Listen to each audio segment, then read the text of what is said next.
కొత్త 3 years back ఆయన భార్య వాళ్ళకు 3 పిల్లలు ఉన్నారు. 3 అమ్మాయిలు.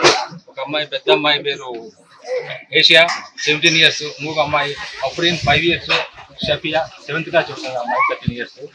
3 అనాథలు. వీళ్ళకు ఆస్తి పరంగా కానీ ఏదన్నా ఇల్లు కానీ ఇంకా ఏదైనా చదువుకుంటే స్తోమత కానీ లేదని పేపర్ ద్వారా కానీ మా సంఘం మా నాయకుల ద్వారా కానీ మా మొలకన్ అనే అతని ద్వారా సమాచారం సేకరించినాము. కాబట్టి పర్సనల్గా వచ్చి అక్కడికి వచ్చి విజిట్ చేస్తే కానీ మనకు అర్థం కాదు, వాళ్ళ బాధ తెలుస్తాయనే ఉద్దేశంతో నాతో పాటుగా మా secretary Siddaiah, Mastan working president పెద్దలు ఇమాం కాసిం గారు, శిక్షావళి అడ్వకేటు మన శాలి సాబు, మొలకన్న, ఈయన ద్వారా సమాచారం వచ్చింది. ఇంకా ఇతర నాయకులతో పాటు అవైలబుల్ ఉన్న నాయకులు తీసుకుని ఇక్కడికి వచ్చాం. చూస్తున్నాం కదా, ఇది కొద్దిగా బాధాకరమైన విషయం. అమ్మాయిలకు తల్లి అనేది దేవతో సమానం. ఒకసారి తల్లి కోల్పోతే మొత్తం కోల్పోయారు. కాబట్టి ఆ పిల్లలకు మనం అందరం ఏ విధంగా చేస్తాం ఉద్దేశంతో మేము సీరియస్గా ఆలోచించాం.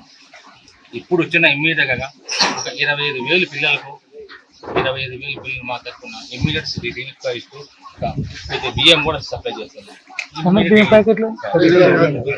పెద్దమ్మగా, ఎందుకంటే అమ్మాయి సంరక్షణ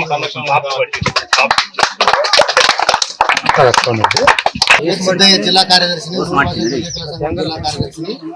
మొలకన్న ద్వారా విషయం తెలిసి మీ గూలెంపుర ప్రాంతానికి వచ్చి పిల్లల్ని పరామర్శించడం జరిగింది మా అధ్యక్షుల వారితో కలిసి. కానీ చాలా బాధాకరమైన విషయము. జరిగిందేదో జరిగితే కాదు కానీ బాధపడడం వల్ల లాభం లేదు. ఇప్పుడు ఉన్న ముందుగా వాళ్ళకి భవిష్యత్తుతానికి స్టాండర్డ్ చేసి వాళ్ళని మంచి భవిష్యత్తువంతులుగా తీర్చిదిద్దడం మనందరం ముందు కర్తవ్యం ఇది. కాబట్టి అందరం కూడా కలిసి సంఘం సభ్యులే కాకుండా ఈ గ్రామ సభ్యులు కూడా అందరూ కలిసి తలా సాయం చేసి వాళ్ళకి పర్మనెంట్ సాయం ఈ 3 బాలికలకు శాశ్వత పరిష్కారం కనుక్కొని వాళ్ళని మంచి భవిష్యత్తుగా ఒక వ్యక్తులుగా తీర్చిదిద్దాలని కోరుకుంటూ సెలవు తీసుకుంటున్నాను.